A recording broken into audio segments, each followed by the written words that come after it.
Chers amis, bonjour. Grâce aux moyens modernes, nous allons pouvoir communiquer et je vais vous faire une proposition de conférence dans 3 directions. La première, quel était le bilan, la situation de l'université et de la recherche jusqu'en 1985? Deuxièmement, qu'est-ce que c'est la grande découverte que j'ai faite? Et troisièmement, je vais essayer de définir un crime qui était passé totalement inaperçu. C'est le meurtre de la mémoire que j'ai appelé mémoricide. Alors la situation jusqu'en 1985 au sein de l'université française était très simple. On ne pouvait pas travailler la matière de la Vendée faute de documents qu'on appelle de première main. C'était un discours qui était très ancien et qui, au niveau de l'université, avait commencé sous Louis-Philippe Ier. Il avait été acté et en fait, personne n'avait remis ça en question et je devrais dire aussi bien au niveau de l'université que des descendants tant des bourreaux que des victimes.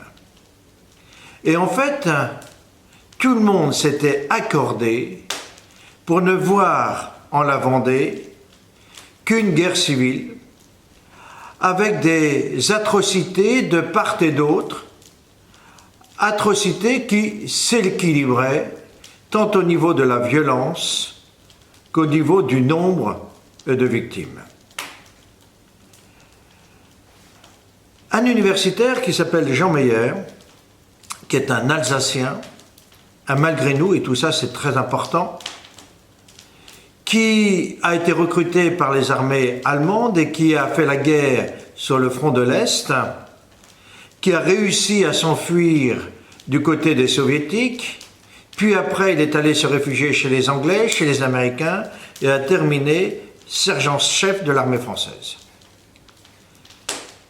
Universitaire brillant, agrégé, il est affecté au lycée Clémenceau à Nantes. Et là, nous sommes dans les années 50, il va décider de faire sa thèse sur la noblesse bretonne. Alors nous sommes en 1950, il n'y a pas encore les impôts monstrueux qui frappent les propriétaires fonciers, et en fait les châteaux se sont transmis naturellement de père en fils jusqu'à cette période, mais avec toutes les archives. Et Jean Meyer va aller comme ça de château en château, et un jour il va arriver dans un petit village juste à la frontière de la Bretagne et du Maine, à la Chapelle-Basse-Mer. Et là, il va tomber chez les descendants du médecin Mériadec Laënnec, qui est le cousin germain de René Laënnec, mondialement connu, et il va découvrir des documents du plus grand intérêt. En parlant avec le propriétaire, il va échanger avec lui et va lui poser un certain nombre de questions parce qu'il ne sait pas exactement où il se situe. Il sait qu'il est en Bretagne, la Vendée est par là, mais il ne comprend pas trop comment exactement les rapports physiques, psychologiques, culturels, géographiques, etc. Et il demande au propriétaire s'il est en Bretagne ou en Vendée. Et le propriétaire refuse de répondre à cette question, en disant qu'il n'est ni breton, ni vendéen, mais aussi, il n'est pas français. Vous imaginez la surprise de Jean Meyer qui se dit, c'est un peu étrange, ce territoire qui refuse d'être. Et en fait, en errant à travers le sud de la Loire, il va se rendre compte que c'est un comportement commun. Et comme c'est un intellectuel, il va engranger cette question pour essayer d'y répondre dans les années qui vont suivre. 30 ans plus tard, je le rencontre pour le solliciter pour un sujet de thèse. Et en parlant avec moi, il se rend compte que je suis natif de ce village de la Chapelle-Basse-Mer. Et il me pose la même question. Quelle est votre identité? Et là, je lui explique que c'est extrêmement complexe parce que je suis breton, puisque je suis au sud de la Loire-Atlantique, mais que je suis aussi vendéen et que sur ce territoire, il y a une double identité. Alors on commence à parler et il va me proposer de faire un mémoire sur les guerres de Vendée, m'expliquant qu'au sein de l'université, il n'y a rien, et m'expliquant aussi que le discours officiel de l'université était que on ne peut pas travailler la matière Vendée, sauf en raison du manque de documents. Et là, je refuse. Je refuse parce que je me suis rendu compte, moi qui ai fait mes études sur la rive droite de la Loire, à Redon, qu'à chaque fois que je quitte mon territoire, je suis vu comme un sot-breton, c'est la formule, comme un Vendéen arriéré, traite à la patrie, tout ça a beaucoup évolué en l'espace de 30 ans, et que je suis très très mal perçu en tant que brito vendéen. Et bien entendu, je refuse sa proposition de mémoire. Il comprend que je ne vais pas céder, mais il comprend aussi que je suis un universitaire, donc un technicien. Et il va biaiser. Et il va me proposer de faire un travail exclusivement sur les archives pour voir si oui ou non il y a un stock d'archives et si ce stock d'archives est exploitable par l'université. Là, bien entendu, comme c'est une question technique, je vais répondre favorablement. Alors reste bien entendu le problème du champ opératoire, c'est-à-dire comment un jeune universitaire sans méthode, je dirais, qui doit créer la matière, va-t-il répondre à cette question qui est une question de fond? Alors il y a deux solutions. Soit je vais embrasser les 770 communes qui constituent le territoire de la Vendée militaire, soit je vais faire un carottage. Et si on retient cette deuxième approche, quelle est la commune que je dois travailler? Bien entendu, évidemment, en raison de mon manque de technique, je ne peux pas travailler sur les 770 communes. Et je me dois de travailler sur une commune. Alors, quelle commune? Et là, c'est tout le génie de Jean Meyer qui décide, comme je suis natif de la Chapelle-Basse-Mer, de travailler sur la Chapelle-Basse-Mer. Et là, c'est quelque chose d'extraordinaire qui va se produire, puisque nous sommes en 1981, et on va s'apercevoir que la mémoire populaire, elle est intacte. Et je vais aller comme ça, de maison en maison, de la cure à la maison de retraite, et tout le monde se souvient parfaitement de ce qu'a été ce qu'ils appellent la Grande Guerre. Et la population se rappelle que c'est l'armée française qui est venue, et les dates sont précises, les 10 et 17 mars 1794, c'est l'armée française qui a massacré massivement la population, et on se rappelle que c'est principalement les femmes, les enfants et les vieillards qui ont été massacrés. Et la deuxième chose que la population retient, c'est que une grande partie de l'habitat a été détruit.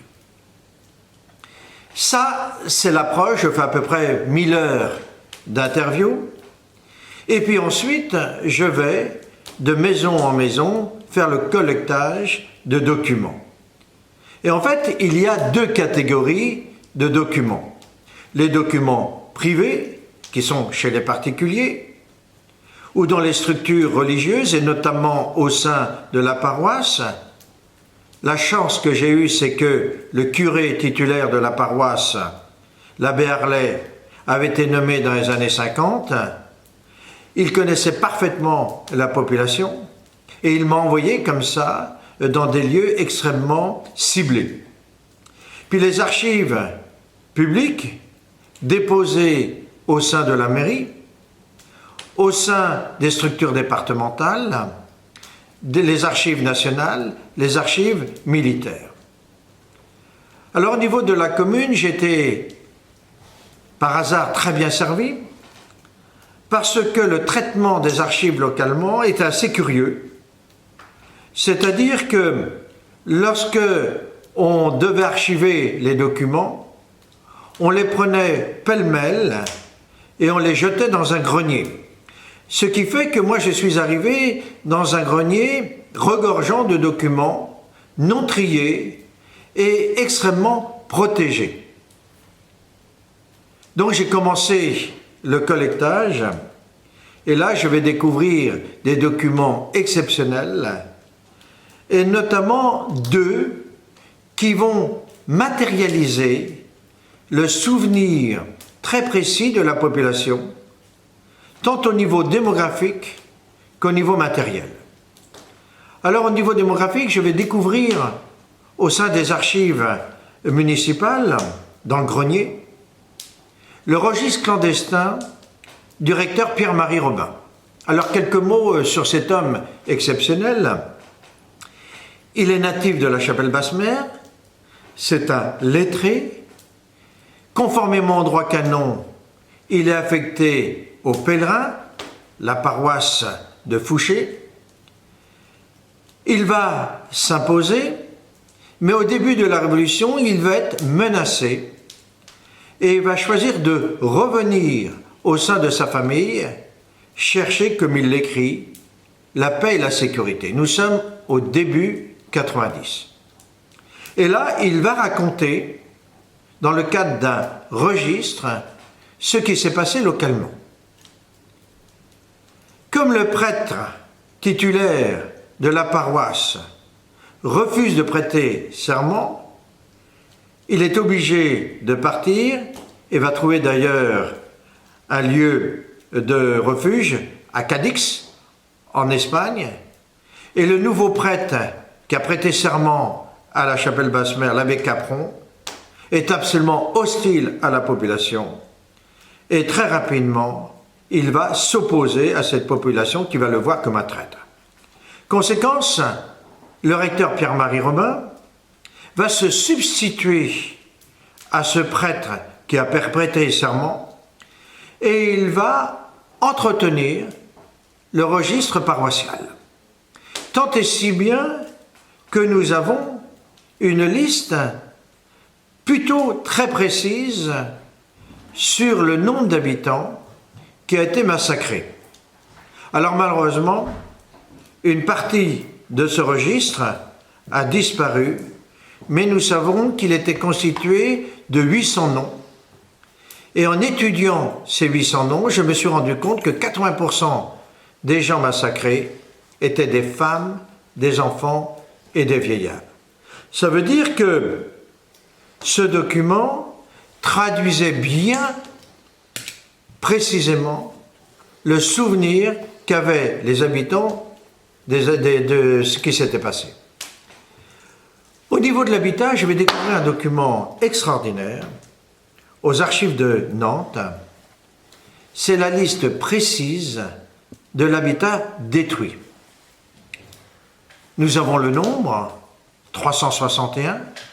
Nous avons la valeur de l'habitat détruit, la valeur de l'habitat reconstruit, mais nous avons aussi le cadastre de 1808, qui est un cadastre très précis pour des raisons évidentes.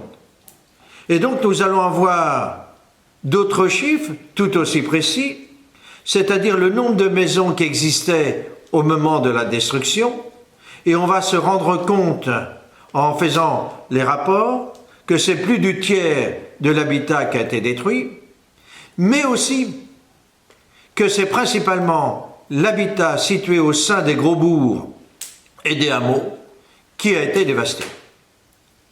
Et le deuxième chiffre que nous allons pouvoir reconstituer, c'est la valeur relative de l'habitat détruit par rapport à l'habitat existant. Et ça va correspondre à ce que la population se souvenait, c'est-à-dire que c'était principalement les bourgs et les hameaux qui avaient été frappés par cette terreur. Les dates ont été aussi enregistrées les 10 et 17 mars 1794. Et la population locale se souvenait que c'était l'armée française qui les avait frappés au cœur. Lorsque j'ai soutenu ma thèse, la stupeur des membres du jury a été telle qu'ils m'ont demandé d'extrapoler non pas les résultats auxquels j'étais arrivé avec la chapelle basse-mère, mais avec la méthode. À chaque sujet d'histoire, il y a des méthodes spécifiques. Et en fait, ils m'ont demandé de répondre à 4 grandes questions. Qui avait fait ça? Et donc, pourquoi il l'avait fait? Et on me demandait d'essayer d'établir la chaîne des responsabilités pour savoir qui avait été le commanditaire.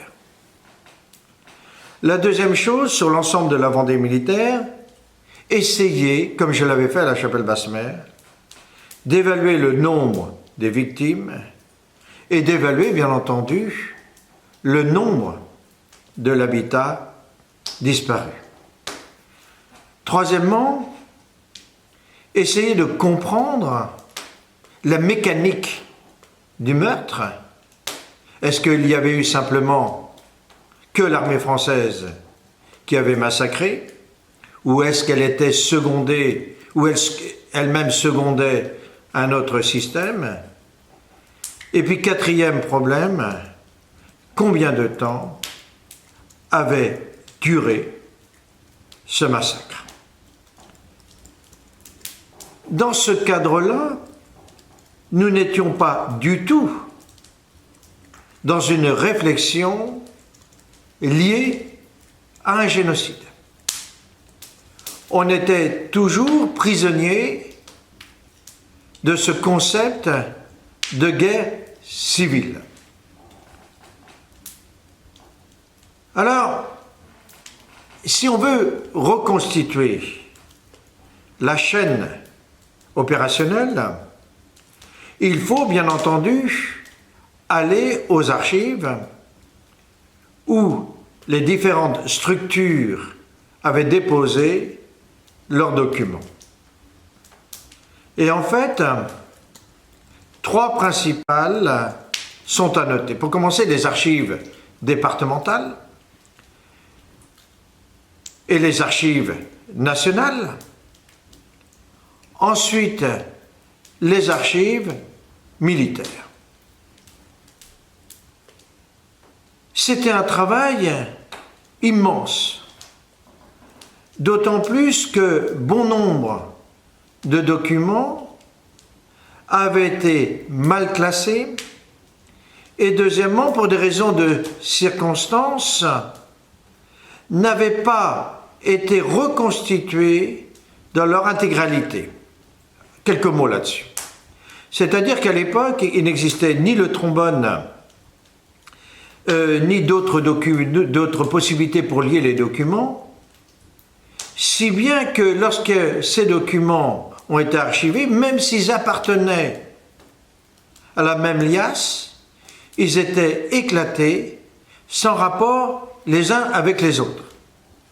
Et c'est grâce aux moyens modernes, et notamment au numérique, que nous avons pu reconstituer les liasses, et bien entendu qu'on a pu donner un sens à ces documents. Très rapidement, nous nous sommes rendus compte que ce qui était important dans cette reconstitution, c'était la chronologie des événements. Et une fois qu'on avait ancré ces documents dans la chronologie, on pouvait ainsi reconstituer l'histoire franchement, froidement. En fait, lorsque les Vendéens s'insurgent, et je tiens à dire que ce n'est pas du tout une spécificité vendéenne que cette insurrection, puisque à l'heure actuelle, et tous les historiens sont d'accord à ce sujet, c'est grosso modo 70% de la France qui s'insurge que contre l'État. Alors pourquoi? Pour une raison tout à fait simple. C'est que la Révolution française veut créer l'homme nouveau. Alors qu'est-ce que ça veut dire? Ça veut dire deux choses. Un, on doit tuer l'homme ancien et on doit imposer cet homme nouveau. Et on doit l'imposer malgré tout. Qui plus est, la Révolution française est une révolution une, indivisible, mais aussi qui se veut mondiale. Et donc très tôt, la France va imaginer imposer cette révolution par la force au monde, en l'occurrence l'Europe. Elle a cru pendant un certain temps que les peuples subjugués par les droits de l'homme allaient se donner à la France. Un certain nombre de territoires circonvoisins l'ont fait. Mais lorsque la France est arrivée sur ces territoires, elle s'est imposée violemment, ne respectant ni les hommes, ni les biens. Si bien que les populations se sont insurgées, ont repoussé au sein de leur territoire les Français, ont appelé au secours leurs seigneurs et leurs rois pour qu'ils les défendent contre ce totalitarisme français. Si bien que la France n'a pas eu d'autre solution que de déclarer la guerre au reste de l'Europe. Et comme l'armée française est une armée puissante, structurée, c'est l'armée d'Ancien Régime, elle va gagner un certain nombre de batailles et va commencer à conquérir l'Europe. Bien entendu, les souverains étrangers vont réagir, vont prendre les armes, vont s'organiser et vont repousser les Français, si bien que, d'envahisseurs, les Français vont devenir les envahis. Et ils vont être obligés de s'armer et de recruter des soldats. C'est ce qu'on appelle la loi Jourdan, la conscription des 300 000 âmes. Bien entendu, lorsque les conscrits sont appelés sous les drapeaux, ils vont se poser trois questions. La première, si je pars, qui va défendre ma famille contre le totalitarisme local et le totalitarisme national? D'autant plus que le représentant de l'État, c'est-à-dire le maire, qui est un fonctionnaire à l'époque, est exempté du service militaire et il va continuer, voire amplifier, la répression locale. Deuxième question que se posent ces gens, je vais moi-même être obligé de pourchasser en tant que gendarme ceux-là même que je veux défendre. Et puis troisièmement, pourquoi irais-je défendre aux frontières un régime qui est un régime de nature mortifère? Donc ils n'ont pas d'autre choix que de dire non à la conscription. Et le seul fait de dire non à la conscription, ils deviennent hors la loi. Je répète, ce n'est pas du tout une spécificité vendéenne, c'est quelque chose que nous retrouvons sur l'ensemble du territoire national. Alors, quelle est la spécificité de la Vendée? En fait, elle est double. Premièrement, il n'y a pas, sur ce territoire qui va de Paimboeuf à Angers, d'Angers à Parthenay, de Parthenay au Sable d'Olonne, de grandes villes. S'il n'y a pas de grandes villes, ça veut dire qu'il n'y a pas de garnison, c'est-à-dire de force de réaction, de force publique de répression. Et la deuxième spécificité, c'est qu'il n'y a pas de grande route, il n'y a pas de grand chemin, et que c'est un pays de bocage.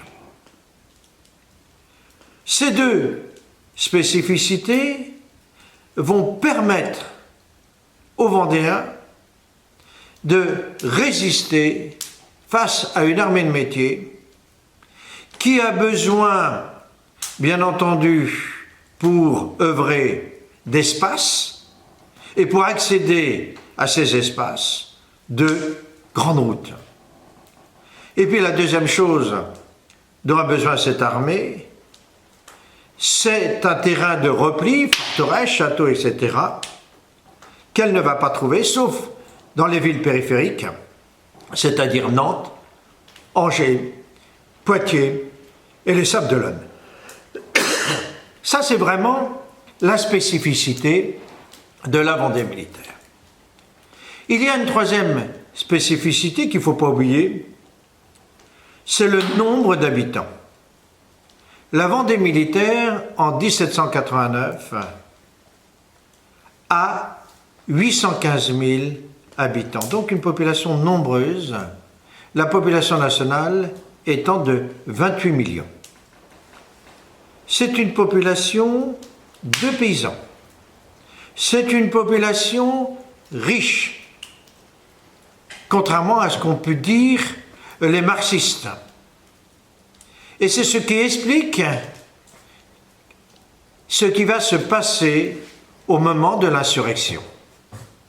Donc, dans un premier temps, la Vendée, c'est une guerre civile. Avec tout de même deux spécificités. C'est une guerre populaire et spontanée. Populaire parce que c'est vraiment le peuple qui décide en son âme et conscience de se soulever contre un régime qu'elle considère comme totalitaire. Et d'ailleurs, ce qui est très important à rappeler, c'est que dans un premier temps, il n'y a eu absolument aucun noble qui spontanément se soit mis à la tête des Vendéens insurgés.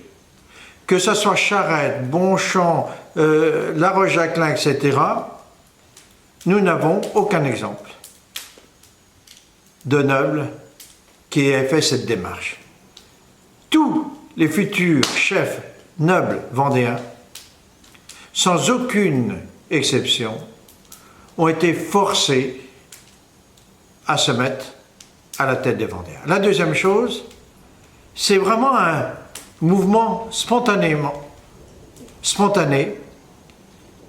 que l'on retrouve à travers toute la Vendée militaire, je dirais quasiment le même jour, c'est-à-dire au moment de la conscription.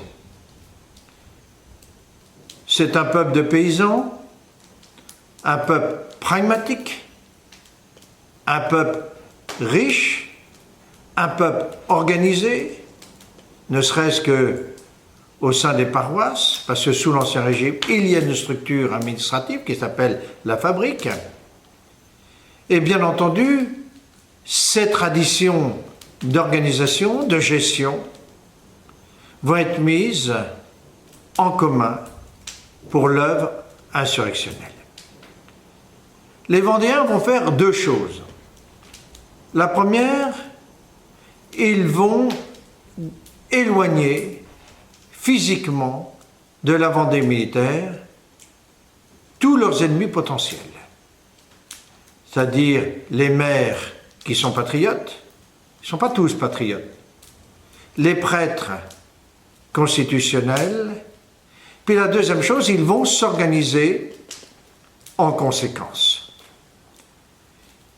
C'est une organisation pragmatique, c'est-à-dire que dès le début, on va diviser la population en 3 groupes.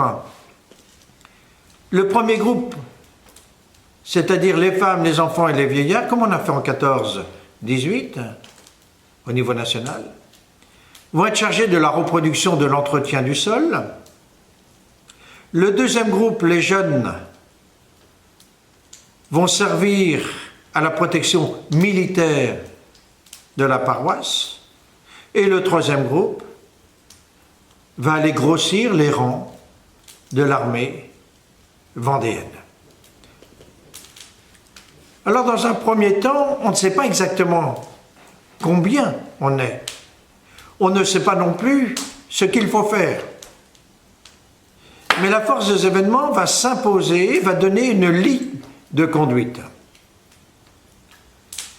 Et une fois qu'on s'est emparé de cet immense territoire, on va décider de faire tomber l'ennemi qui, lui, se situe à Paris.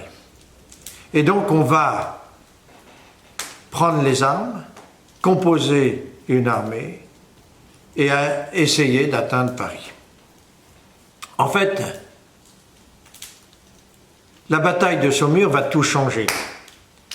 La bataille de Saumur parce que, pour la première fois, les Vendéens vont se heurter à une garnison nombreuse, bien armée, qu'ils vont vaincre. Mais ils vont en tirer 2 conclusions. La première, plus ils s'éloignent de leur territoire, plus ils sont fragiles. Deuxièmement, plus ils s'éloignent, moins ils sont nombreux et moins ils peuvent faire face aux événements. Et puis la tendance ne suit pas. Donc ils vont changer de stratégie en partant du principe d'ailleurs qu'il faut un chef unique. Et comme je vous le disais tout à l'heure, le mouvement de la Vendée est un mouvement populaire. Et c'est pour ça que le premier généralissime va être issu du peuple, c'est Jacques Catulino. C'est un homme fin, un homme habile, et lui, il va partir du principe que l'union fait la force. Et il va décider d'essayer d'unir la Bretagne, rive droite, et la Vendée militaire, rive gauche. Et c'est pour ça qu'ils vont attaquer Nantes. Nantes aurait dû tomber, et c'est vraiment le hasard d'une balle qui va faire que Catulino va être mortellement blessé, il va mourir d'ailleurs le 14 juillet, et Nantes ne sera pas prise. Ça veut dire qu'il n'y aura pas la jonction du nord et du sud, de la rive gauche, avec la rive droite de la Loire. Mais ce qui s'est passé à Nantes va beaucoup marquer les Parisiens, et notamment le comité de salut public. Ce comité va se réunir le 26 juillet 1793. Officiellement, Robespierre n'est pas élu, mais nous savons qu'il siège. Et là, le comité de salut public, en conscience partagée,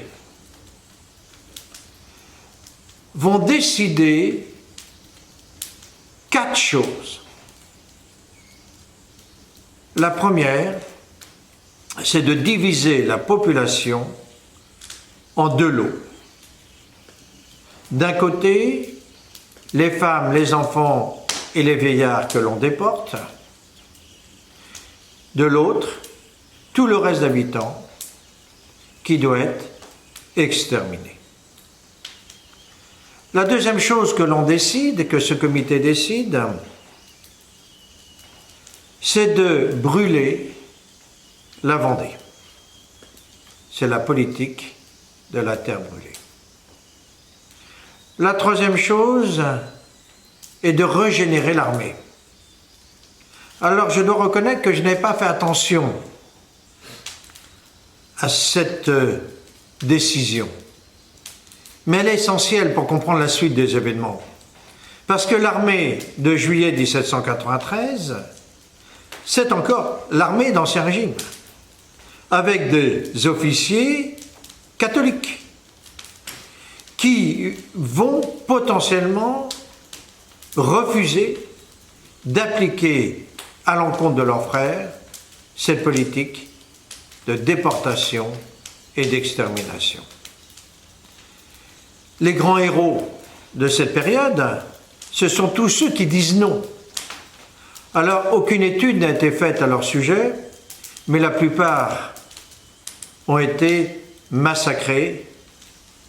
On a des exemples précis d'officiers qui ont préféré aller à la guillotine plutôt que d'exterminer leurs frères.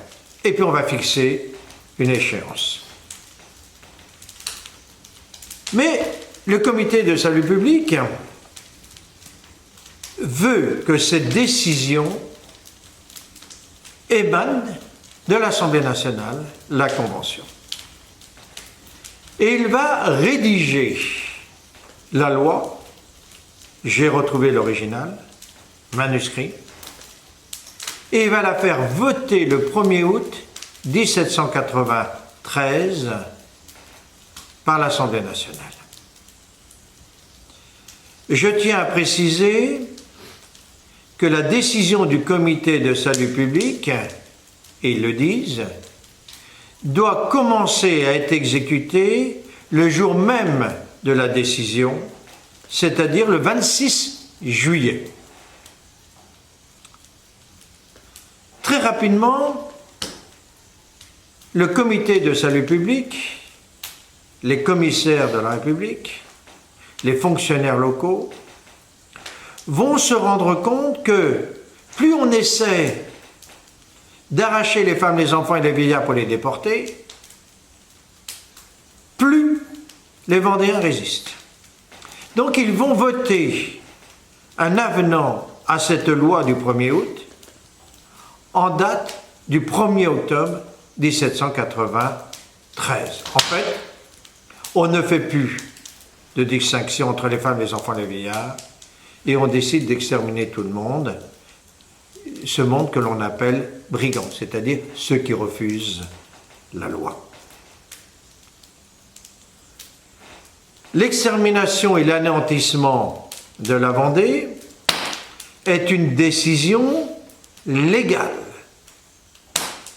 Et d'ailleurs, c'est le seul exemple de crime de cette nature qui a été voté par une assemblée nationale, par le peuple souverain. Alors une fois que l'on a pris cette décision, le problème est de savoir comment on va œuvrer. Et en fait, j'ai fait la distinction entre deux grandes étapes. La première étape, c'est ce que j'appelle l'étape scientiste. Nous sommes en pleine découverte de la loi et on va décider de mettre la science au service de ce meurtre de masse. Et pour ce faire, on va penser utiliser trois grands moyens. Toutes les idées les plus folles sont avancées. Et on a le premier moyen avancé par un député parisien qui s'appelle Fourcroy, qui est le père de ce crime. C'est le premier à l'avoir pensé, à ma connaissance. Et d'ailleurs, la ville de Paris lui rend un hommage solennel toujours à l'heure actuelle, en lui ayant érigé une statue que l'on peut voir dans une des niches de l'hôtel de ville de Paris, en lui ayant donné un nom de rue. C'est Fourcroy, le chimiste Fourcroy. celui-ci décide de gazer cette population.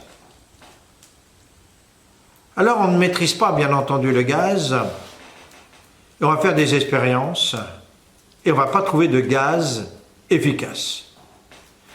Un certain nombre de savants locaux, je pense à Proust, qui est un pharmacien à Angers, vont reprendre à leur compte cette idée, vont faire des expériences, en l'occurrence pour Proust, au Pont de C, sur des moutons. On a le rapport qui dit que ni les moutons, ni les conventionnels présents n'ont été incommodés. Donc c'est l'échec au gaz. Le deuxième moyen, c'est la mine antipersonnelle.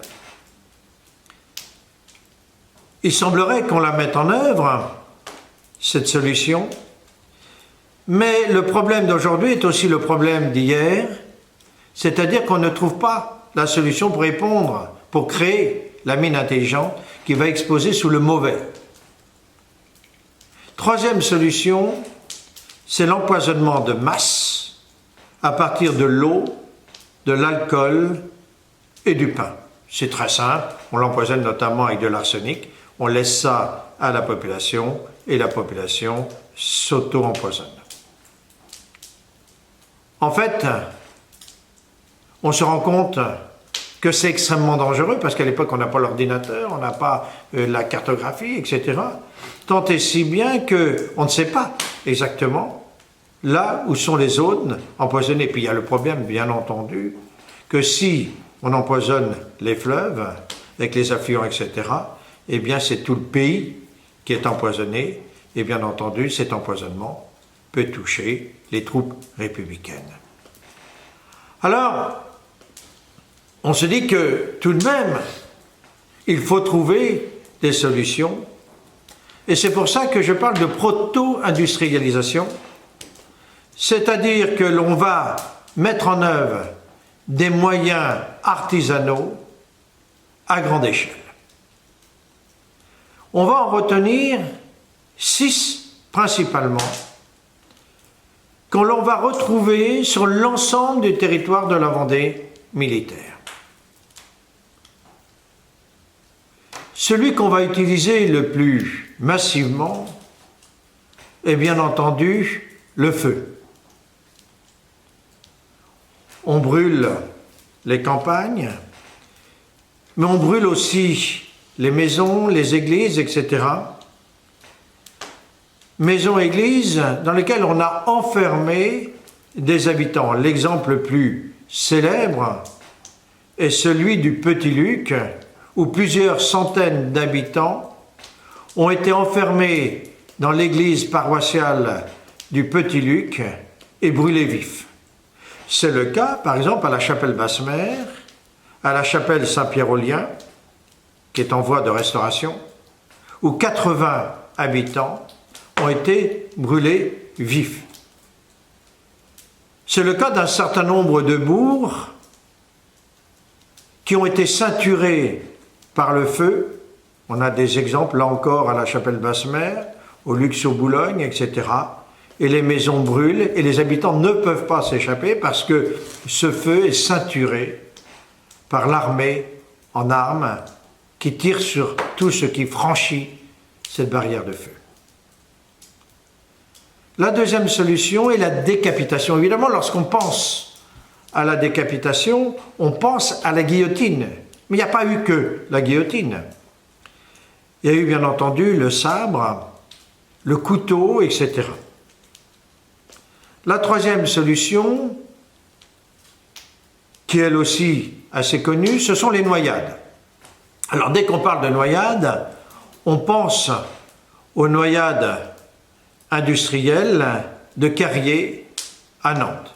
En fait, il y a eu partout des noyades, que ce soit des noyades individuelles, par deux, c'est ce qu'on appelle les noyades républicaines, ou par groupe, certains pouvant aller jusqu'à 800 000 personnes d'un seul coup. Et on noie partout, dans le puits, dans la mare, dans la rivière, et bien entendu dans le fleuve. Et ce qu'a fait Carrier à Nantes, c'est exactement ce qu'a fait Carrier à Francastel. excusez-moi, c'est exactement ce qu'a fait le Franc Castel à Angers. C'est exactement la même chose. Quatrième solution, c'est l'exécution par balle. Cinquième solution, c'est l'éclatement des crânes à coups de masse, de crosse, etc. Et puis sixième solution, c'est ce qu'on appelle le sabrage, c'est-à-dire que l'on sabre les gens, là aussi, en file indienne. Alors parallèlement, il y a un certain nombre de méthodes qui ont été retenues. Je pense par exemple à l'enfumage. C'est le cas à Chantosso, où on a mis un certain nombre d'habitants dans une grotte et on les a enfumés en brûlant de l'herbe humide. En la matière, on a fait preuve d'une imagination qu'on ne peut pas imaginer de nos jours. C'est vraiment un système de masse d'extermination. Et puis parallèlement, on va brûler le pays, mais rapidement, on va soulever la question de fond du coût. C'est-à-dire que cette politique d'extermination et d'anéantissement a un coût. Et la première question qu'on soulève, qui doit payer ce meurtre de masse? Et on va répondre à cette question très simplement, en partant du principe que ce sont aux criminels qui sont anti-révolutionnaires de payer eux-mêmes leur extermination. Alors comment faire payer aux Vendéens? Alors évidemment, la solution, c'est l'impôt. C'est-à-dire qu'on lève un impôt fort, cet impôt payé par les Vendéens devant servir à leur massacre. Le problème, c'est que l'impôt n'est plus levé. Donc il faut trouver d'autres solutions. Et la première solution, dans ce contexte, va être la nationalisation de tout le territoire de la Vendée en partant du principe qu'on revendra ces terres par la suite pour renflouer le trésor public. Mais il y a l'urgence des circonstances. Et donc on va décider de faire payer individuellement l'extermination à chaque habitant de la Vendée. Et là encore, on a retenu toutes les solutions. Premièrement, en lui prenant son argent, ses bijoux, en fait tout ce qu'il a sur lui. Deuxièmement, en lui arrachant ses vêtements, et c'est pour ça d'ailleurs qu'on tue les Vendéens nus, ce n'est pas une mesure de vexation, contrairement à ce que je peux lire, c'est une mesure pour vendre, si possible d'ailleurs, des vêtements en bon état. C'est pour ça qu'on les retire avant le massacre plutôt qu'après, parce qu'après ils seraient troués, tachés, etc. Troisième solution, c'est tout ce que le Vendéen possède naturellement, c'est-à-dire les cheveux, les dents, la peau, bien entendu la graisse. On a des récits incroyables de fonte de graisse, etc. Les témoignages de l'époque sont si incroyables qu'on ne les a pas pris au sérieux. Et on a eu tort. Parce que d'autres régimes, plus tard, pour les mêmes raisons, que ce soit les régimes léniniens, staliniens, hitlériens, etc., vont utiliser les mêmes méthodes, mais pour les mêmes raisons. Souvenons-nous de l'affaire de Tiananmen, où le monde scandalisé va découvrir que le gouvernement chinois va faire payer la balle pour exécuter le Chinois qui s'est insurgé, 120 francs, 18 € par la famille. Donc c'est une tradition dans ces régimes de nature criminelle. Alors une fois qu'on a dit tout cela, est-ce qu'il y a eu une planification? Et s'il y a eu une planification, combien de temps a-t-elle duré? Personnellement, j'ai reconstitué 4 grands plans.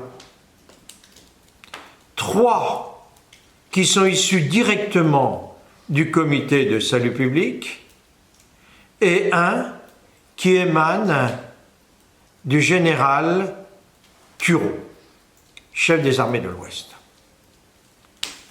Le premier plan date de juillet, du 26 juillet 1793.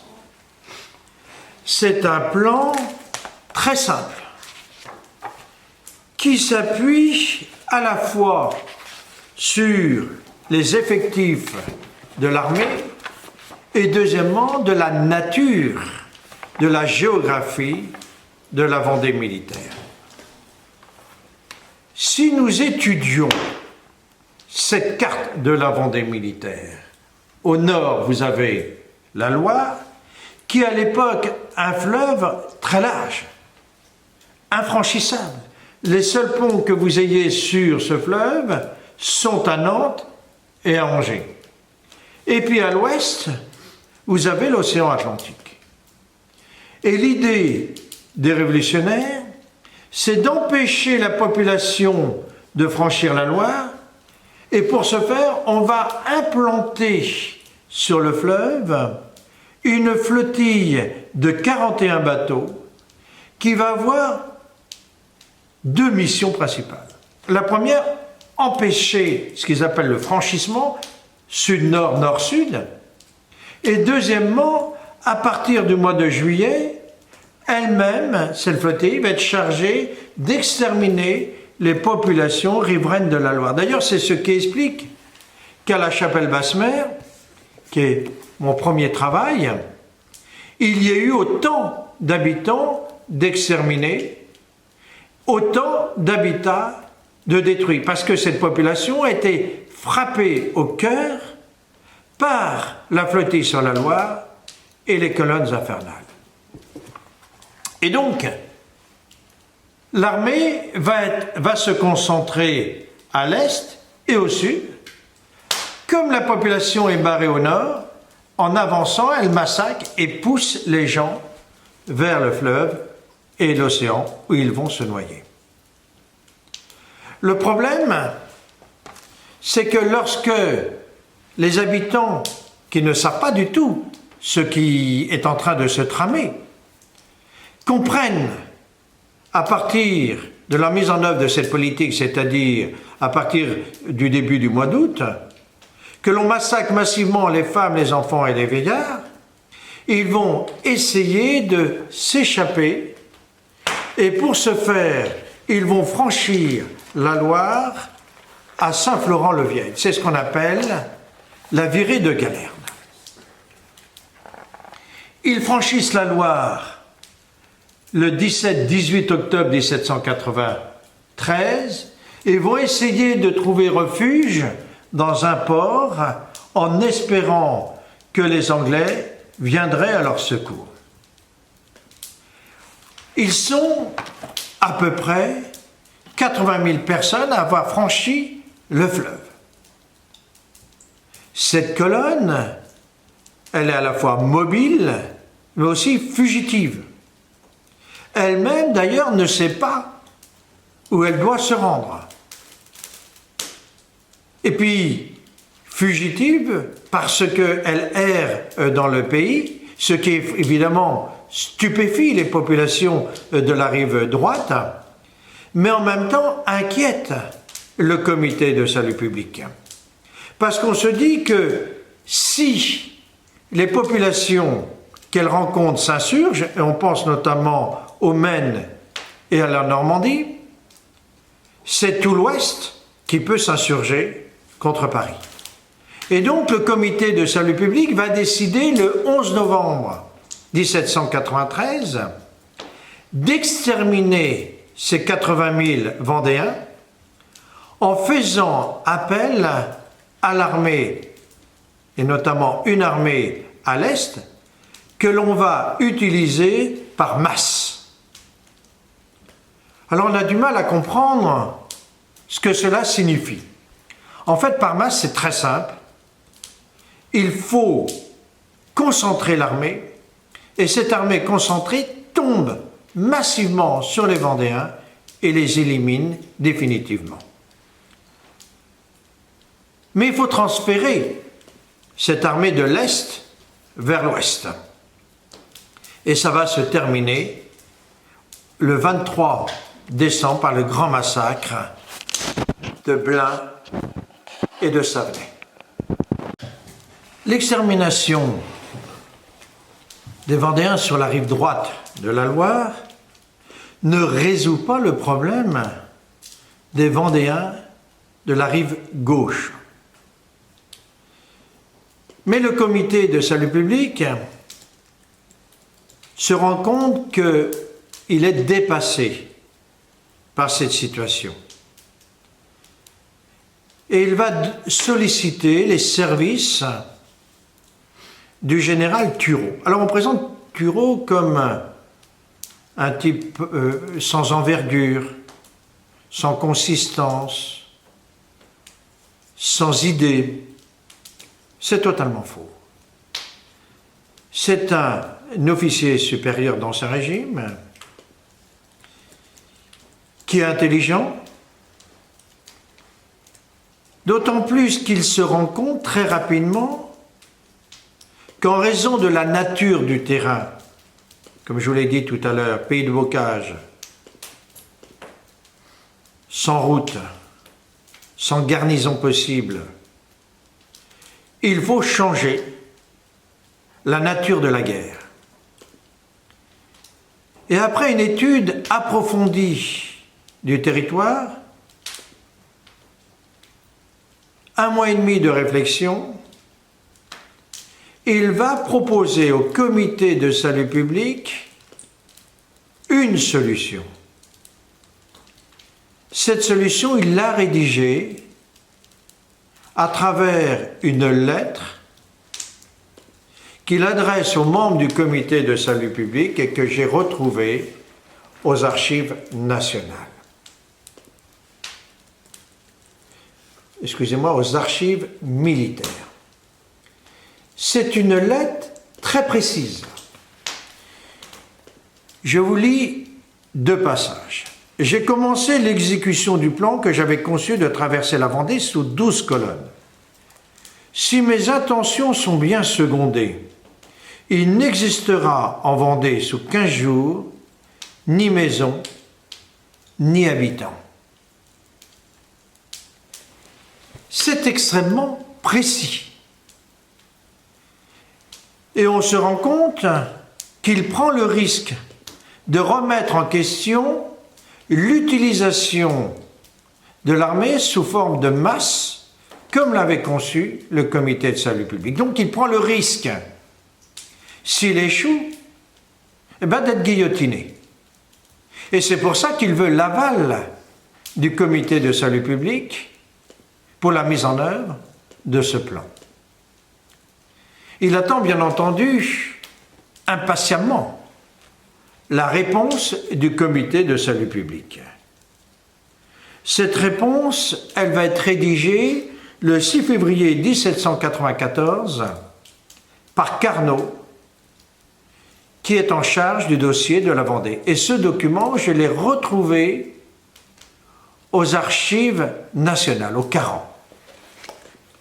Ce document est un document extrêmement précis. Je vous le lis. Tu te plains, citoyen général, de ne pas avoir reçu du comité une approbation formelle à tes mesures. Elles lui paraissent bonnes et tes intentions pures. Alors qu'est-ce que ça veut dire? Ça veut dire que Carnot, au nom du comité de salut public, accepte la remise en question du plan masse, tel que le comité l'avait pensé, pour le plan Turreau qui s'appuie sur des colonnes mobiles. D'autant plus que la finalité du plan Turreau correspond bien à la finalité du plan du Comité de salut public, c'est-à-dire l'extermination totale de la population. Nous avons retrouvé un certain nombre de rapports émanant tant des militaires que des politiques. Ces rapports sont rédigés quotidiennement en double exemplaire. Un pour le pouvoir civil, un pour l'armée, pour le ministère de la guerre. Autant les rapports destinés aux politiques ont été détruits par la suite, autant l'essentiel des rapports envoyés aux militaires ont été conservés aux archives militaires. Et grâce à ça, nous pouvons avoir une idée à la fois des ordres donnés par les officiers supérieurs et bien entendu de la mise en œuvre du plan d'extermination et d'anéantissement. Un certain nombre de politiques, et je rappelle que Carrier, Franck Castel sont des élus, c'est-à-dire des députés, c'est-à-dire qu'ils conçoivent, votent et mettent en œuvre leur peuple politique d'extermination. C'est bien les élus qui mettent ça en œuvre. Et ils écrivent eux-mêmes, parce qu'ils représentent le comité de salut public, des rapports extrêmement précis. C'est, à titre d'exemple, pour cette raison que Carrier a rédigé la fameuse lettre sur les premières noyades qu'il fait à Nantes sur les prêtres, dans le cadre des noyades sur la Loire, ou dans la Loire. Et donc on peut suivre comme ça la mise en œuvre du plan d'extermination, d'autant plus que les victimes eux-mêmes, fracassées, et celles qui ont survécu, ont rédigé, parfois, un certain nombre d'écrits qui sont autant de témoignages et qui correspondent bien à ce qui est mis en œuvre. Là, nous sommes dans le cadre du troisième plan. Mais à partir du début du mois de mai, le comité de salut public, à la suite des rapports rédigés par les politiques, va se rendre compte que plus on tue la population, plus celle-ci s'insurge, plus il y a des dégâts au sein de l'armée, et que le plan Turreau s'avère relativement inefficace. Donc le comité de salut public va faire deux choses. Un, il va rappeler à Paris Turreau, et il va mettre en œuvre un quatrième plan d'extermination, qui lui est un plan mixte, qui va s'appuyer sur des camps de retranchement, c'est-à-dire des casernes, des espèces de casernes, d'où vont partir des colonnes mobiles. Cette politique va durer jusqu'à la loi d'amnistie du 2 décembre 1794. En clair, l'extermination et l'anéantissement de la Vendée a duré 18 mois et a été mise en œuvre par 4 plans d'extermination et d'anéantissement. Alors une fois qu'on découvre tout cela, il faut donner un mot à ce que j'ai découvert. Et comme je vis à la fin du XXe siècle, le premier mot qui me vient à l'esprit, c'est le mot génocide. Alors qu'est-ce que c'est un génocide? En fait, vous avez 3 crimes de génocide. La conception, la réalisation, ou la complicité tant dans la conception que la réalisation, de l'extermination partielle ou totale d'un groupe humain de type ethnique, racial, politique ou religieux. Et cette définition du génocide correspond parfaitement à ce qui s'est passé en Vendée. Alors peut-on utiliser ce mot rétroactivement? C'est la spécificité de ce crime.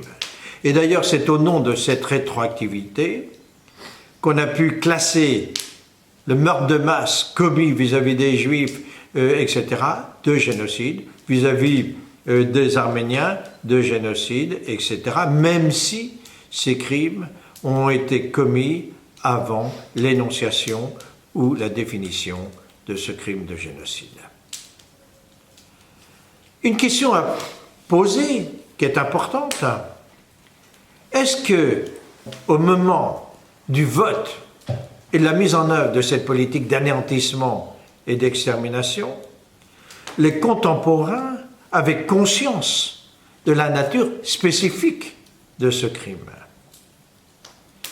Et là, on peut répondre positivement, parce qu'on a reçu un certain nombre de témoignages de militaires, je pense par exemple au général Danican, qui dénonce cette politique d'extermination, mais sans inventer de mots. Mais même le futur empereur Napoléon va dénoncer ce crime de masse. Et d'ailleurs, c'est pour cette raison qu'il refuse son affectation en Vendée. Mais il y a eu aussi un certain nombre de politiques. Je pense par exemple au père du communisme, Gracchus Babeuf, qui lui était sidéré que le peuple souverain ait pu concevoir un tel crime.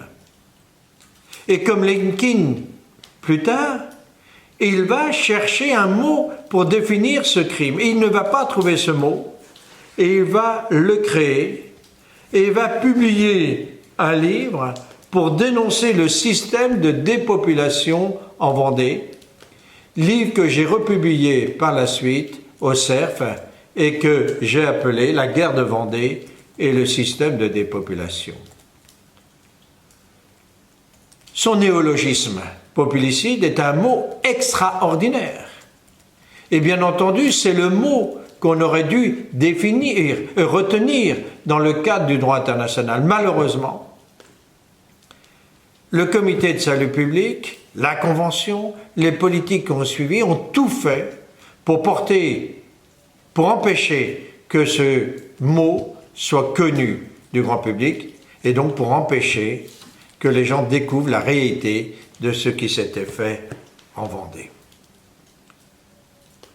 Alors, une question essentielle est la suivante qu'il faut se poser.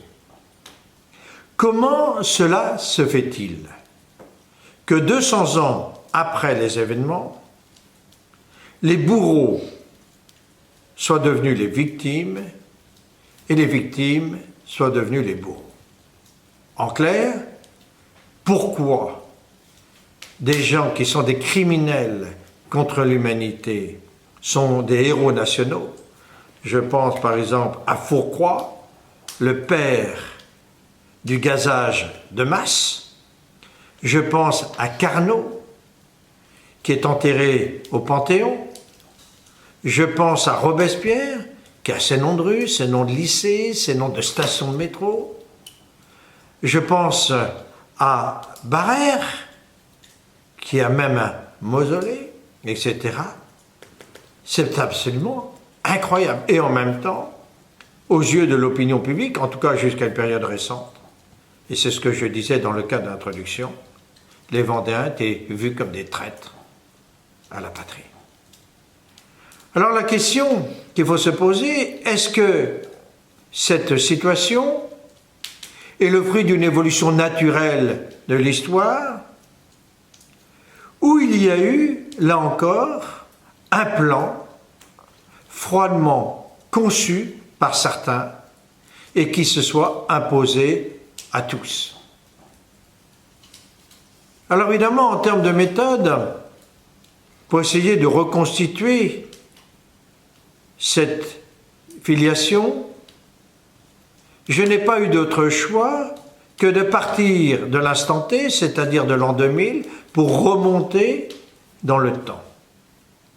Et en fait, je vais découvrir quelque chose d'incroyable. En fait, cette manipulation de l'histoire s'inscrit dans l'acte même du génocide.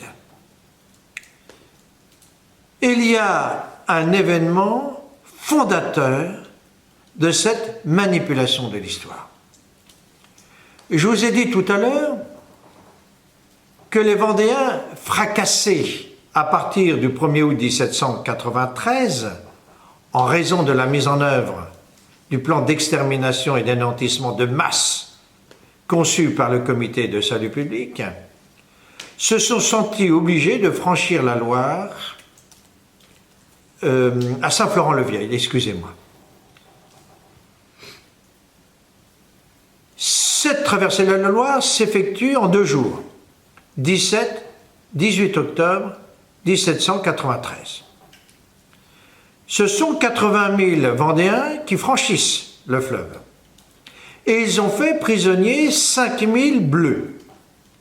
La loi de la guerre aurait dû décider les Vendéens à les exterminer, parce que ce sont des criminels, c'est la loi de la guerre. Et d'ailleurs, unanimement, ils décident de le faire. Cette nouvelle va arriver aux oreilles du général en chef de la rive gauche de la Loire, Bonchamp, qui est en train de mourir, qui est un croyant, qui sait qu'il va être jugé. Il va être jugé pour les crimes qu'il fait faire et les crimes qu'il laisse faire. Et en même temps, s'il laisse faire ce crime, individuellement, les Vendéens sont des criminels, pour lui. Donc il va demander 2 choses. 1, que l'on gracie les Vendéens, les Bleus, excusez-moi, et qu'on les libère. Et comme c'est le chef, et que ce chef va mourir, les Vendéens vont exécuter ces 2 volontés.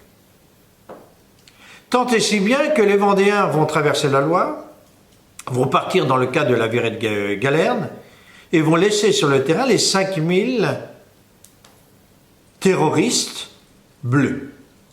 Lorsque Westermann, chef d'une armée républicaine, arrive sur les lieux, il découvre ces 5 000 soldats bleus libérés, il est décontenancé. D'autant plus que ces 5 000 soldats bleus vantent la générosité des Vendéens. Et il va solliciter le Comité de salut public pour savoir ce qu'il doit faire à partir de cette situation.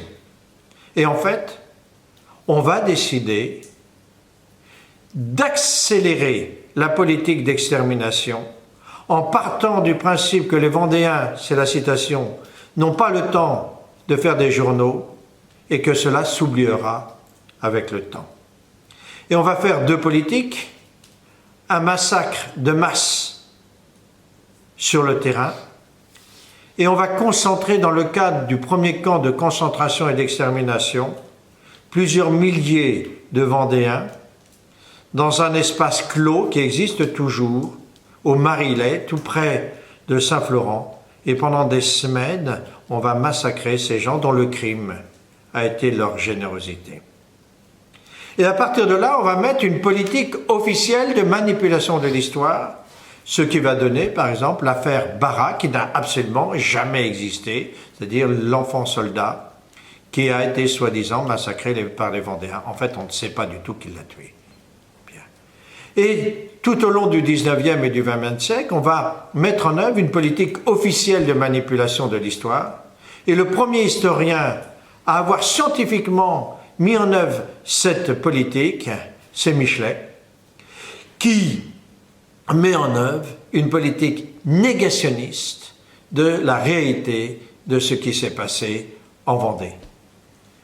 L'université française, notamment à partir de la création de la chaire de la Révolution française, va accentuer cette politique de manipulation de l'histoire, cette politique d'inversion, et va faire croire à l'opinion publique, qu'on ne peut pas travailler la matière de la Vendée pour des raisons que nous avons vues en introduction, faute de documents, que la guerre de Vendée a été exclusivement une guerre civile, et que les responsables de cette guerre civile sont les Vendéens et que s'il y a eu des massacres, eh bien, ils doivent s'en prendre qu'à eux-mêmes. Et puis, bien entendu, on a gommé toute la politique officielle de conceptualisation et de mise en œuvre du système d'extermination et d'anéantissement. Et puis par la suite, les politiques ont pris le relais. Je pense à Clémenceau, mais on peut citer d'autres politiques.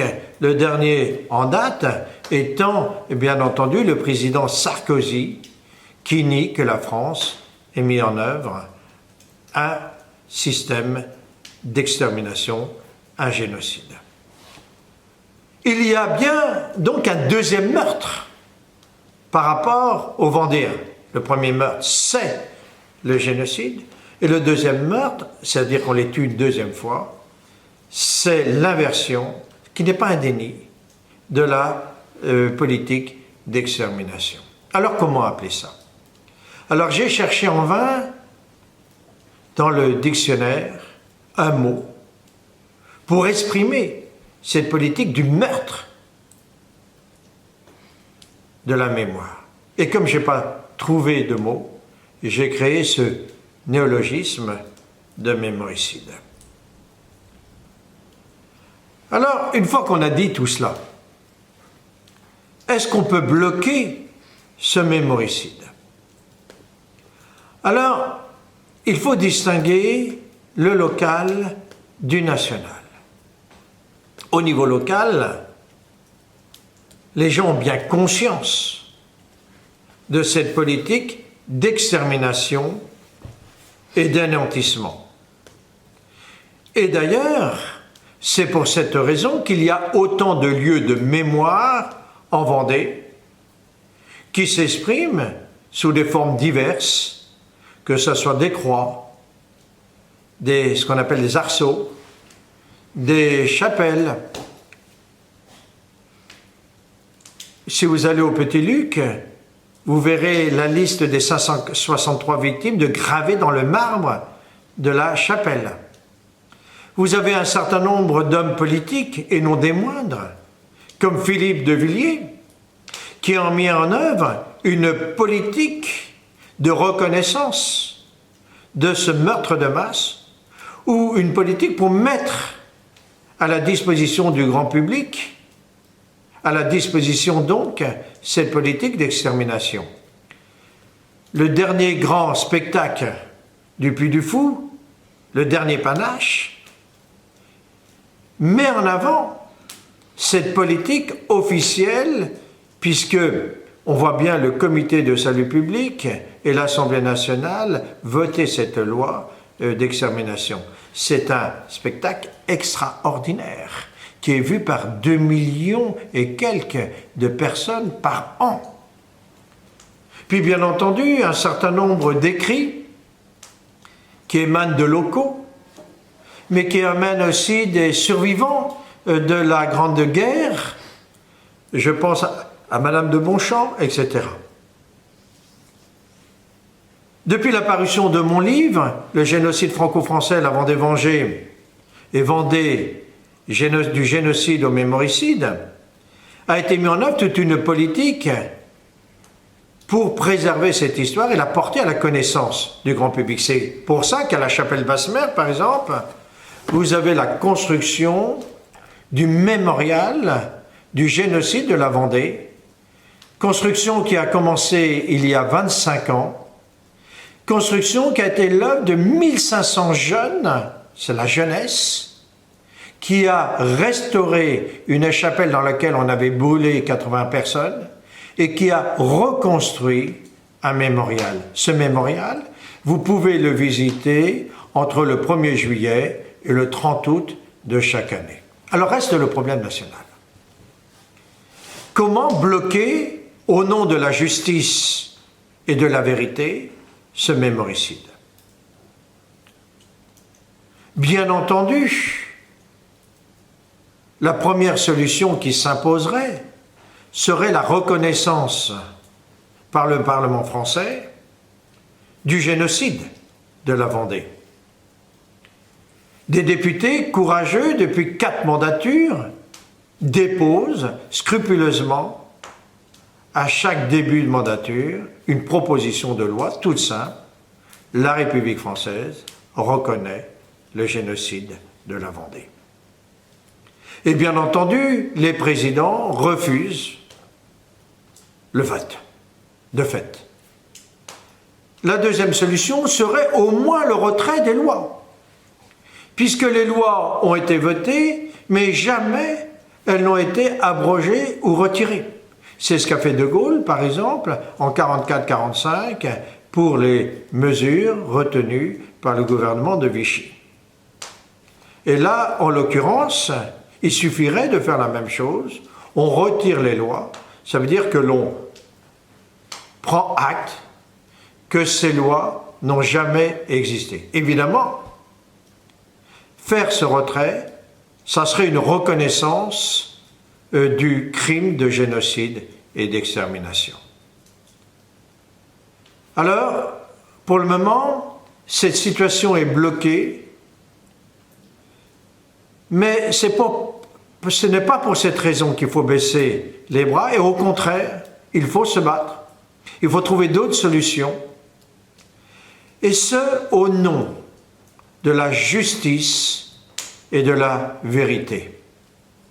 Et je rappelle toujours que la Vendée, c'est le premier génocide de notre période contemporaine, et il a été le laboratoire des génocides modernes commis par les Turcs, commis par Lénine, commis par Staline, commis par Hitler, Pol Pot, etc.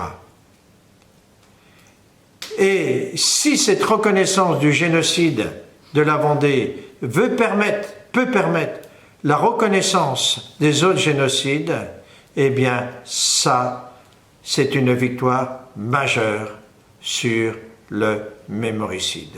En marche.